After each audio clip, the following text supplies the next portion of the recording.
guns ushered in the year along the English coast, and 700 miles out on the Atlantic, the freighter Flying Enterprise lies stricken in the heavy seas, her hull cracked by huge waves. Passengers and crew have gone. Only her captain remains on board. Kurt Carlson is his name, and his gallant attempt to save his ship stirred the hearts of millions. A line is shot to the foundering vessel. The daring mate of a rescue tug joins Captain Carlson to help save the Flying Enterprise. But the tow cable snaps. A second storm dooms the ship. Carlson and his companion leap to safety just before the Flying Enterprise starts its final plunge to the bottom of the ocean. A dramatic saga of heroism ends in failure, but the world is proud of Captain Kurt Carlson. New York takes to its heart an adopted son who wrote a story of heroism at sea. His wife and 2 daughters look on proudly as Captain Stay Put Carlson returns home to receive a hero's welcome. Cheers and ticker tape mingle on Broadway for the courageous skipper who fought a raging Atlantic in his vain attempt to save his sinking ship. New York says, "Well done, Captain Carlson. Your bravery and courage in the face of danger made the world a brighter place in this year of 1952.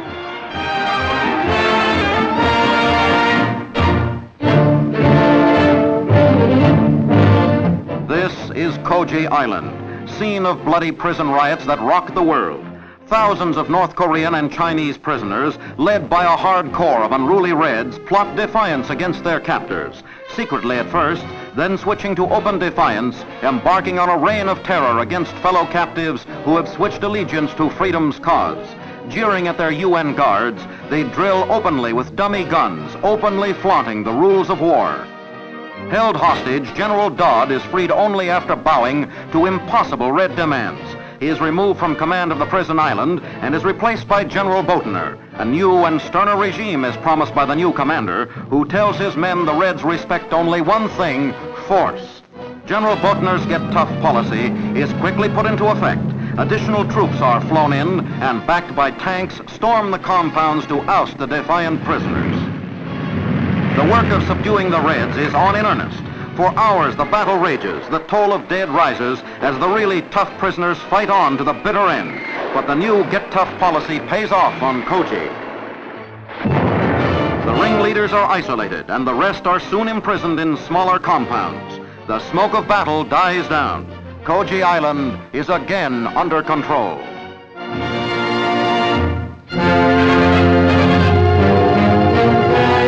The menace of communism to the free world came into sharp focus in Tokyo on May Day 1952. Incited by communist agents, hundreds of thousands of Red partisans are turned into an angry mob. Termed a dress rehearsal for revolution, the rioting spreads. Tokyo police move in to cope with the demonstrators, but before May Day is over, 3 persons are dead and hundreds injured.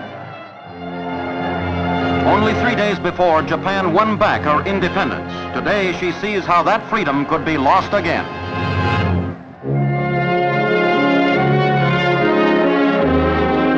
A king is dead.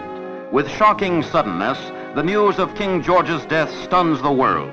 Hurrying home from her vacation in Africa is a young woman who left a princess, comes home a queen, to face the first sorrowful duty of her reign, the state funeral of her father. With all the somber grandeur that Britain bestows on its dead monarchs, George VI leaves London for the last time on the journey to his final resting place at Windsor, 20 miles away. Millions mourn a man who strove humbly and valiantly for peace in a war-torn world, a man of kingly qualities who endeared himself to his subjects. 4 mourning women of the royal family follow the coffin containing the mortal remains of a son, a husband, a father, and a king. Here in St. George's Chapel at Windsor Castle, George VI rests alongside his father. Here, he joins monarchs who go back to Henry VIII. A king is dead. Long live the Queen. A new Elizabeth ascends the throne of England, and an empire says, "God save the Queen." John Cobb, holder of the world's auto speed mark, prepares for an assault on the Speedboat record at Loch Ness, Scotland, in his jet-propelled Crusader, an attempt fated to end in tragedy. Cobb races through the measured mile at over 200 miles per hour, but then as the horrified crowd, his wife among them, look on, disaster.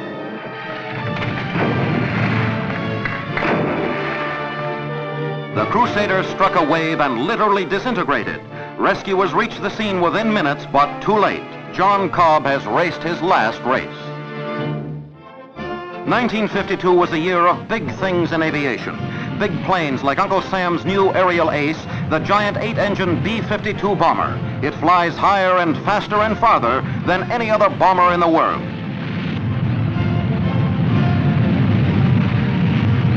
For defense of American skies from air attack, the Starfire jet interceptor, directed to its target and its weapons fired by radar, packing a Sunday punch with 12 rockets in its sleek nose.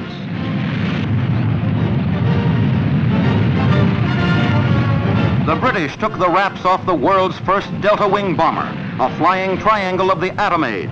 Britain also kept pace in the jet fighter race with a twin-tailed interceptor that exceeded the speed of sound.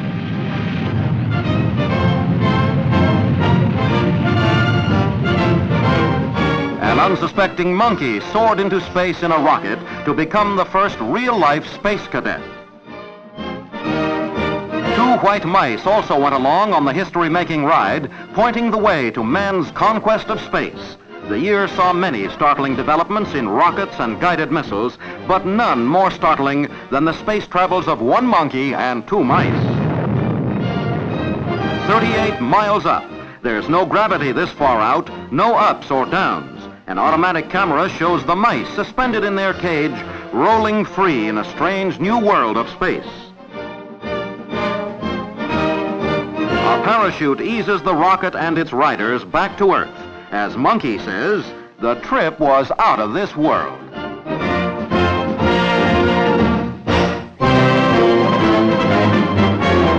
Political battle lines are drawn in Chicago. Governor Adlai Stevenson, choice of the Democrats, enters the campaign against the GOP nominee, General Dwight Eisenhower. The campaign was hard fought, and the experts predicted a close race. On Election Day, Governor Stevenson goes to the polls in Illinois, confident of continuing the 20-year rule of his party. In New York, General Eisenhower is just as confident as he registers to cast his vote. Across the nation, the returns pour in. The people speak, and their verdict? A landslide victory for Dwight D. Eisenhower, elected president with the greatest popular vote ever given a White House candidate. Replying to this resounding mandate from the American people, our next president makes this solemn pledge. I assure you that I shall never, in my service in Washington, give short weight to those responsibilities.